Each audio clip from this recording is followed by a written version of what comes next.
Hello and welcome to PPC Live The Podcast. I'm your host, Anu, the founder of PPC Live, and we are used to hearing advice from PPC experts about how to ensure that we're keeping up with the ever-changing landscape. Don't worry, you are still in the right place.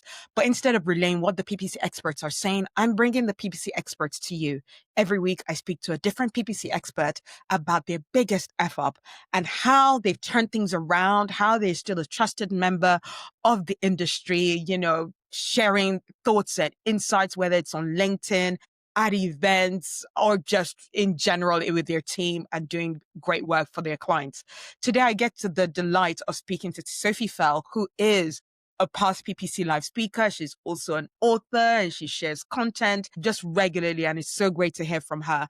And even though she doesn't consider herself an expert because she has made mistakes and because she's always learning, I definitely consider her as an expert who was very bold enough today to speak about one of her F-ups that she experienced around location targeting and the importance of double checking your settings even after you set a campaign live. So yeah, let's go and listen to this very interesting story that Sophie shares with us. Let's go speak to Sophie.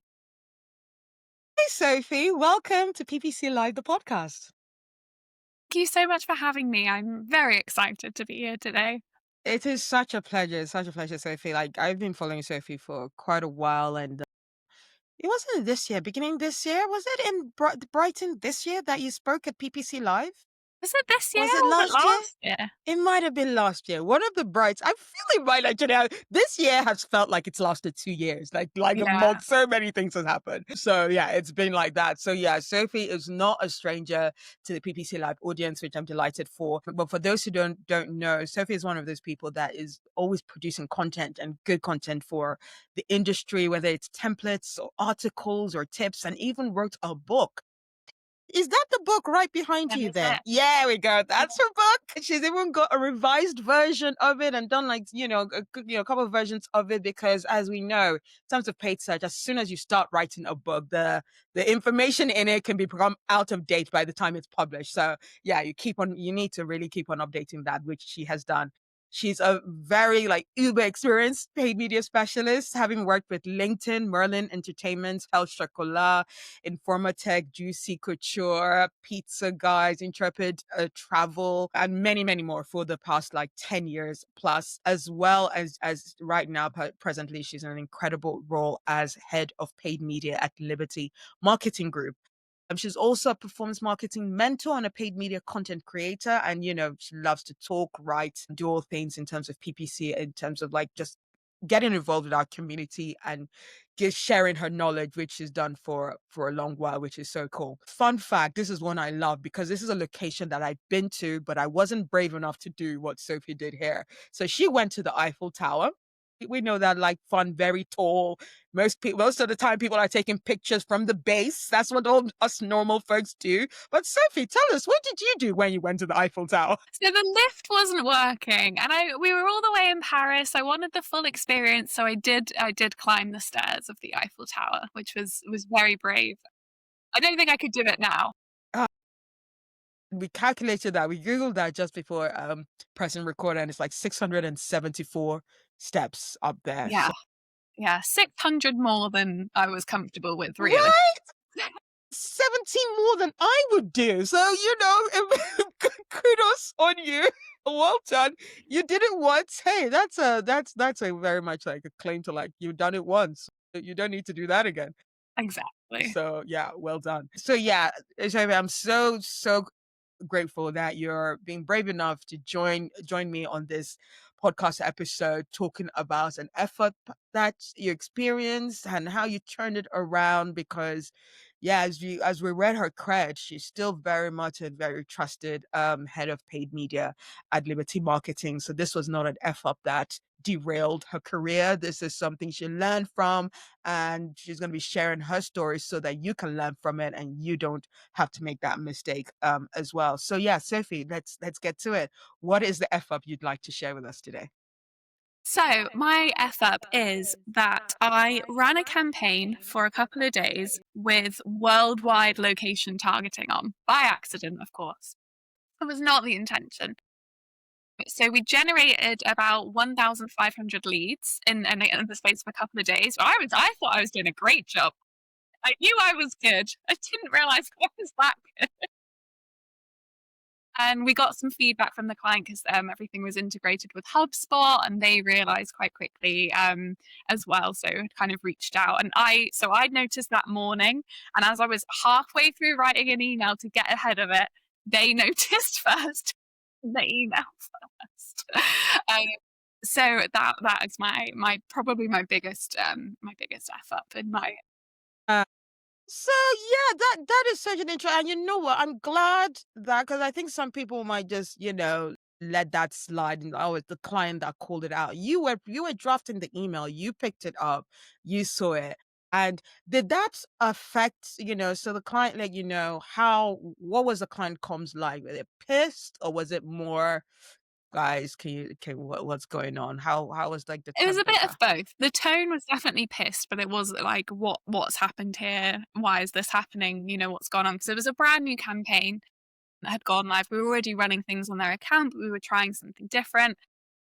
And yeah, so it was literally down to the campaign setting, which is why even in PPC Live, I spoke about check your campaign settings. It's from personal experience that we always need to double check them. So it was, of course, the presence or interest in, rather than where the person actually was situated, unfortunately. So yes, they noticed within, I think, a couple of days. Like I said, we noticed in a couple of days as well. So it wasn't great. They weren't thrilled, but we very quickly obviously got to the bottom of it because we already knew what had happened and had switched it off.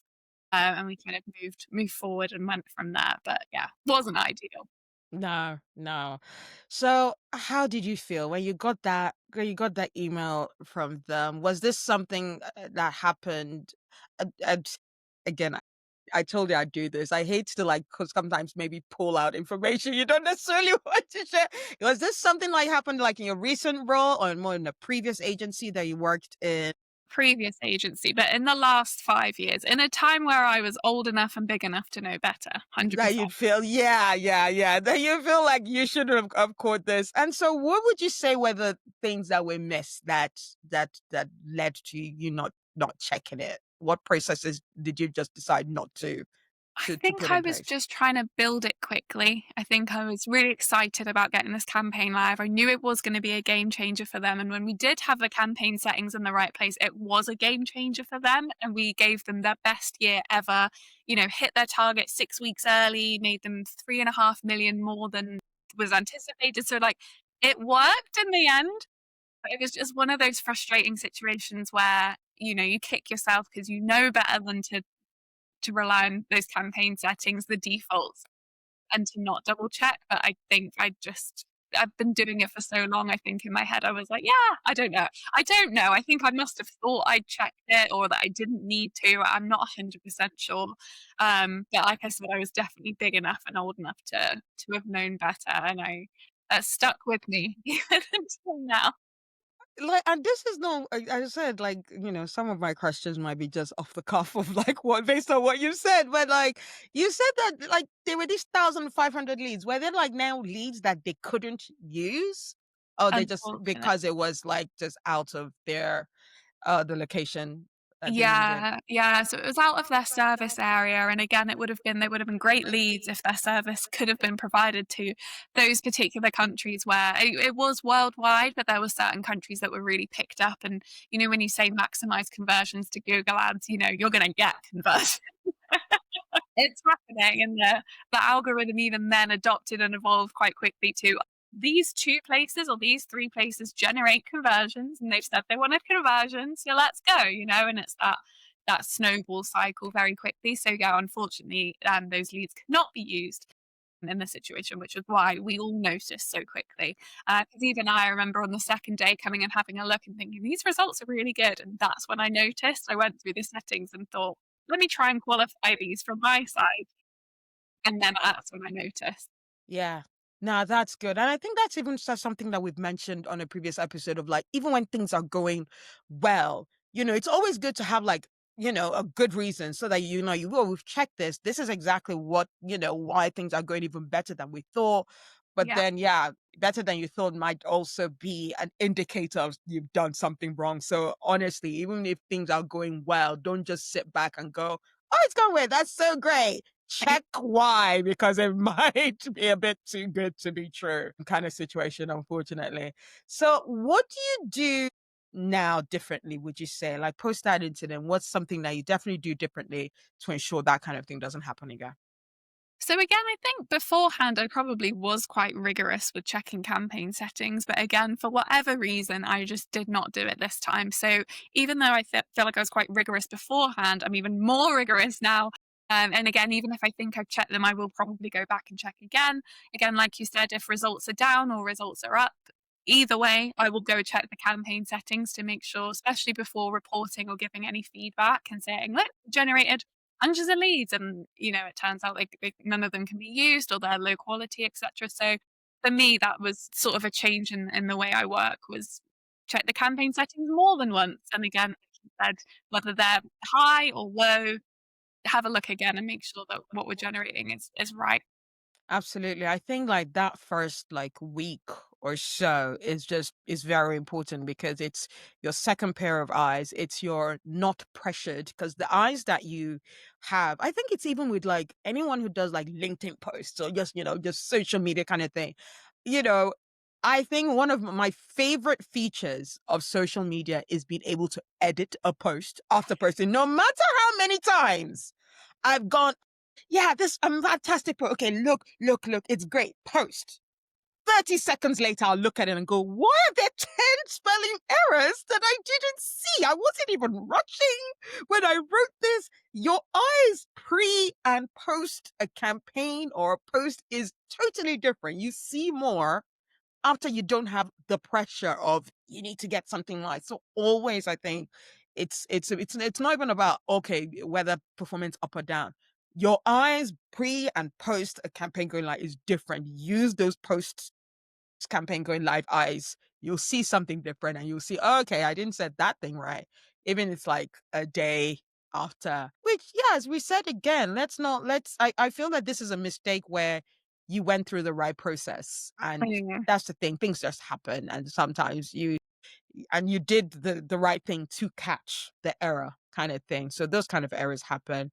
And guys, this is one of those things where we can't teach you as much as, I'm very grateful with all our guests who are giving their tips on how to avoid that kind of error can happen to any one of us, no matter how experienced we are, and it's about check once, check twice, check three times to ensure that error doesn't stick, that error doesn't make as worse of an experience as possible. Okay, so someone is going through this kind of process, so this kind of issue. They were like mid email writing. They get the email from their client of like, you've messed up. What's your advice to them? First of all, I think the best advice is take a breath. I mean, we're not saving lives. You might have wasted someone's budget and then you can work through that, whatever that is. So whether it's a refund or you talk about how you can, do something different, there is a solution generally to these sorts of things. And I think, again, taking a breath, taking stock. If you get the email, and you don't already know that something's happened, again, obviously check immediately. So check the common places. Obviously check your metrics, your CPCs, CTRs. What do they look like? Are they wildly above or below what you think? Obviously check your campaign settings as well.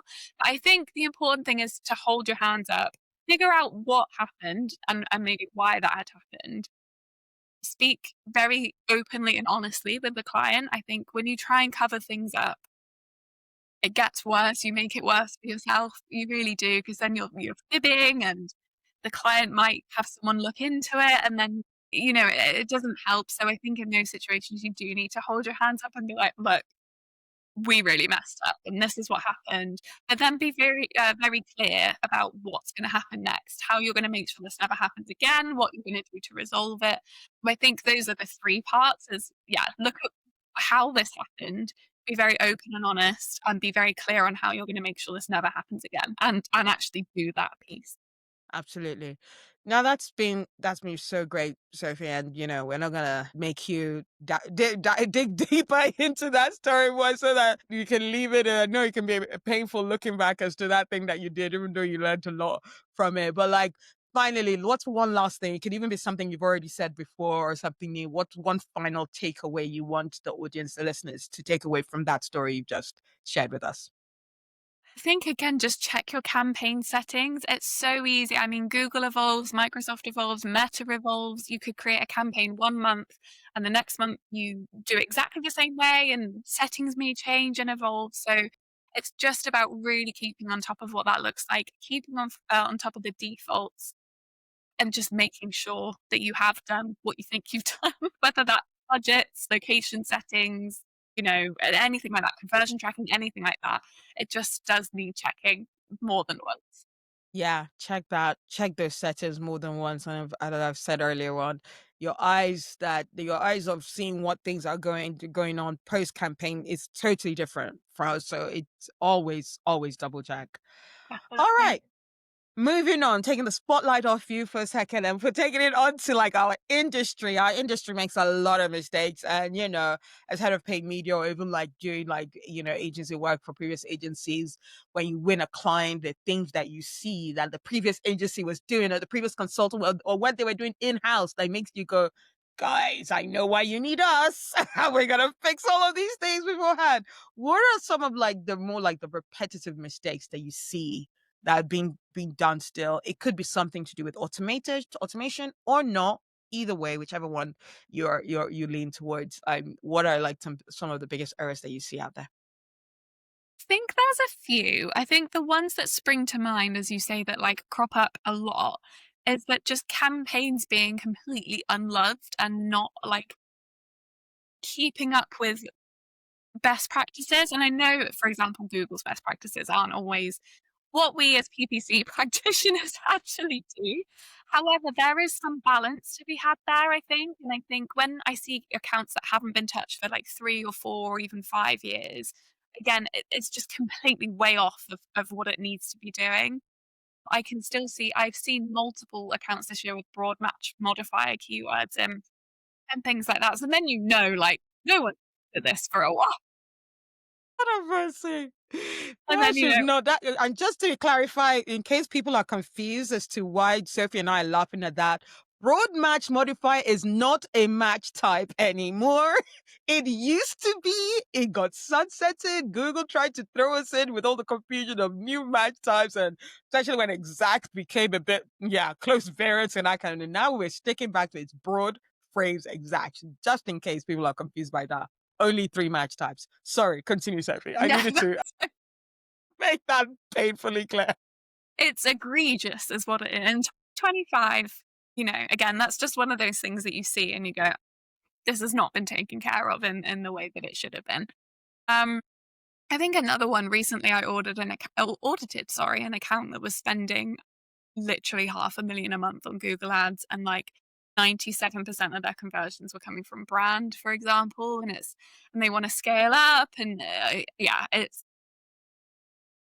again, you can kind of argue it either way, and it depends on what you're doing on other platforms and things like that. But I think in terms of long-term business growth and strategy, you just can't have that if your Google Ads account anymore. It's fine for a while, but it's really important to remember that's very, very, very bottom of funnel, almost below the funnel, and to have that like sustainable long-term growth and even at CMO level, those kinds of decisions are wild. So it's really important that you're using your Google Ads to actually support your business growth and not just grabbing low hanging fruit or what's out there.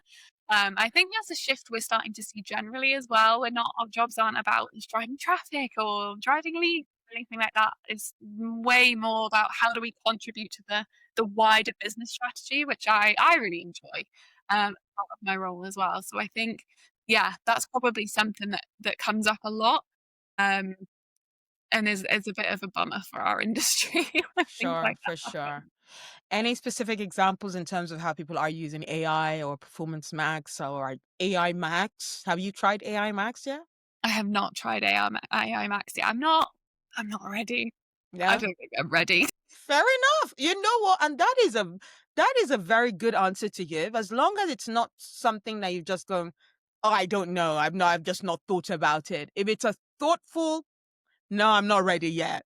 That's good. That's really good in my opinion. But Yeah. yes. What Yeah. AI stuff are you Yeah, seeing?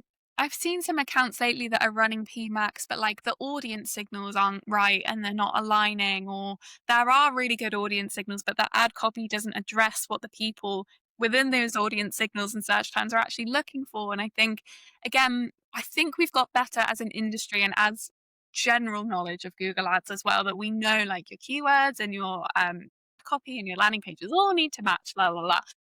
We're all pretty clear on that now, hopefully. But I think when it comes to PMAX, it gets thrown out the window. But those fundamentals are still really, really important, whether you're doing AI campaigns, PMAX, etc. So I think that's people obviously see PMAX as like a money pit in a lot of cases, and maybe they're not getting what they want. But equally, I think, yeah, we're missing the fundamentals in a lot of cases. We're not transferring what we know about search to PMAX in a way that's kind of coherent and consistent. And I think that's why a lot of brands are still struggling with PMAX. It's definitely not perfect, but there's things we can do as well. Yeah, I mean, like, no, PMAX is not perfect, but it has improved a lot more. And that is why, when I said earlier on, if you've not tested AI Max and as a conscious decision, that is absolutely fine. Because I think one thing that has been said by a lot of folks and and is we should really be paying attention to. And if you've not, what rock have you been hiding under? Like with our AI, Google's AI tools, the first iteration of it is us being the beta test, us being the alpha test even. They're literally just trying to see which advertiser is going to test it out and see how rubbish it is and tell us what we need to be fixing now. Like, that is how they set tools out, to set some of these tools out. And some people are bold enough and like, yeah, I'll test it. Like, I'm this, like, I know how to use all the tools. And those folks, they're the alpha test, like, go, okay, tell us what everything. And PMAX had that. PMAX at the beginning was a bit of a hot mess. Everybody complained about, the visibility. It's so black box. You have no idea what's going on. Cannibalization, XYZ. And now they've done quite a lot Mhm. with it now. So I guess a lot of people are waiting for that to also happen with AI Max. But like, yeah, with PMAX, there's a lot to be done with it where you can't just go, oh no, it's not working like that, and I don't know what to do. Figure it out. There's definitely lots of controls to affect now.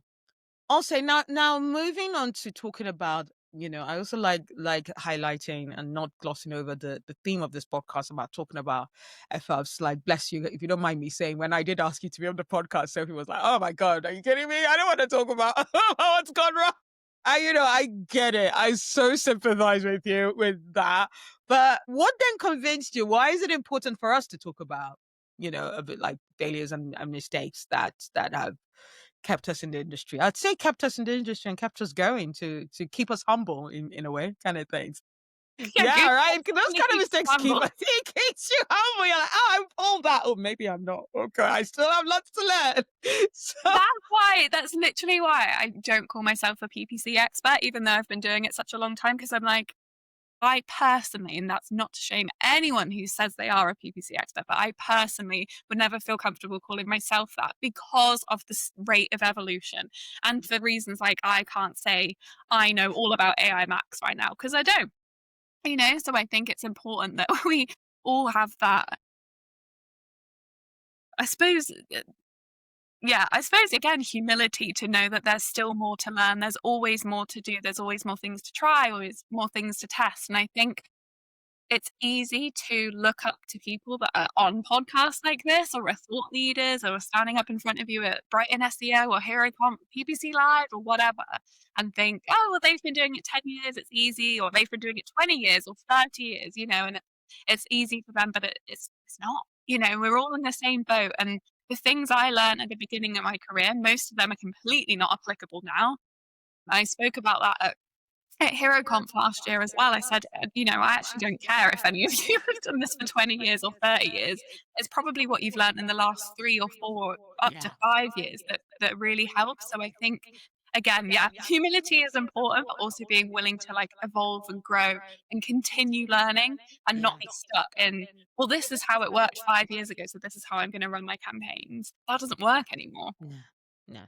So yeah, so another thing is why I'm very delighted that it's like head of paid media teams or leads. We've even had Nava Hopkins, who's the ads liaison for Microsoft, come on this podcast, share her biggest f up. Is like there are people looking up to you guys, and and let's even bring it even more closer, like your team, who are like, oh, maybe Sophie never makes mistakes, but they'll listen to this episode and be like, okay, all right, no, she does. So I don't have to beat myself over the head if I make mistakes. Why is that?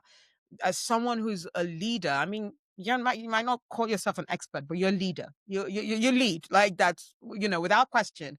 Why is it important for like managers and heads of departments to actually talk about the whole, okay, you'll make a mistake, this is how you deal with it, especially like with their team members, so that they don't feel a fear of failure, as they're working. Yeah. No, I think it's crucial because, again, as I said, we're all still learning. So again, whether I've got team members that have been and paid me for 2 years or 15 years, we're all still on the same journey. And I think that's important again to remember. I think, sometimes we're dealing with small budgets, sometimes we're dealing with big budgets and masses of data and things like that. And the thing to remember ultimately is we're all human. None of us are robots, luckily.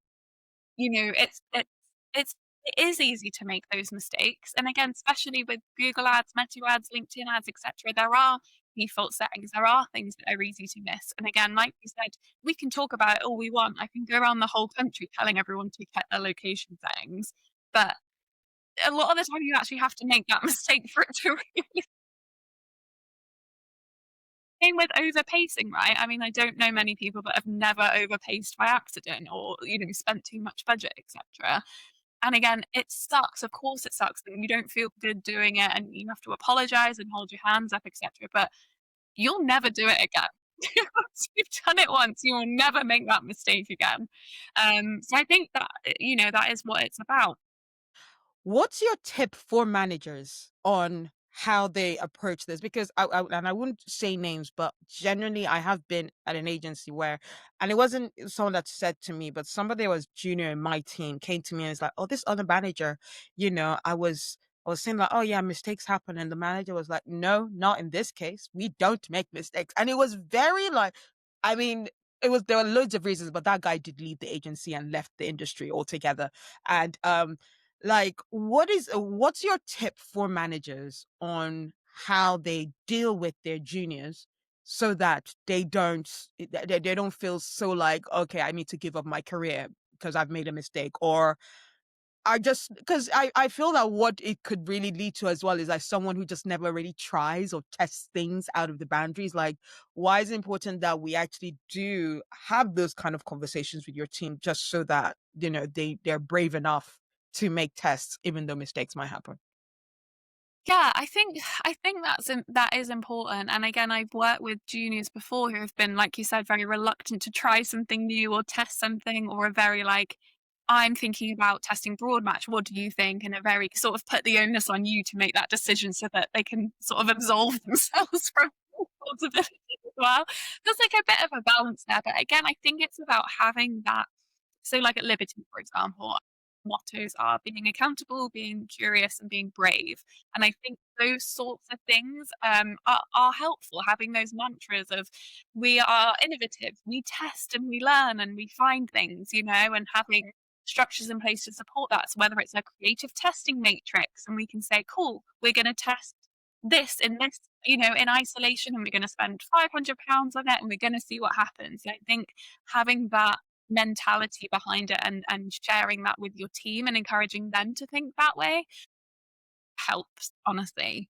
I don't think it's realistic for any manager, whatever industry you're in, to say no one ever makes mistakes because that's just not true. It's just not the reality of any situation, whether you're a CMO or a junior, everyone makes mistakes. And I think it's unfair to punish people for that. mistakes. Everybody need to listen to that. I've got like a very lovely like virtual assistant right now, and I need to remind myself, because I'll see a mistake she's made. She's like, Anu, behave yourself. Don't fire her because she's made a mistake. Saying everyone makes mistake. We need to work through it and, tell her what the mistake was and, how we need to make that better. But yeah, because I find it difficulty. So it's like doing this podcast as well is helping me keep my, like, Anu, behave yourself. As a good manager, you need to allow mistakes to happen, because that's the best. That's how the best learnings happen. Oh, Sophie, this has been such a great chat. I could chat for like much, much longer than this, but yeah, this is a nice ending for the podcast. But before we go, one nice, lovely like question that all my guests, so far they really enjoyed this question. If your PPC career were a movie, what would the title be? So I will admit I chat GPT'd this for some inspo, because I kept thinking things like Wolf of Wall Street and then like Titanic. And I was like, no, this isn't Titanic. Let it not be Titanic. Please not Titanic. It has not hit an iceberg yet. No, touch wood, not yet. So I asked ChatGPT for some inspo and they gave me a few, but I quite liked this one. It's very cheesy, very, very cheesy. From CPC to MVP. I love it. I love it. Yes. I'm here for it. And I was like, yes. Yes. What do you think you are in the space? Are you feel you're at the MVP level stage already? I'm on that journey though. I'm on the journey. Yeah, that's amazing. And that's a very good, height for you to set for yourself. You're on the journey of being an MVP. Honestly, I think you're already an MVP. You're an MVP for joining us on this podcast, for all the talks you do, for writing your book and coming to all these events and sharing your knowledge. You're certainly our MVP here, Sophie. So genuinely, thank you so much for sharing your knowledge and sharing your story and sharing all these learnings from our side. Everyone makes mistakes, guys. If you take nothing else from this episode, remember, everyone makes mistakes. So managers, remember that. To be for you as role models for your juniors, remember that. Making a mistake is not the end of the world.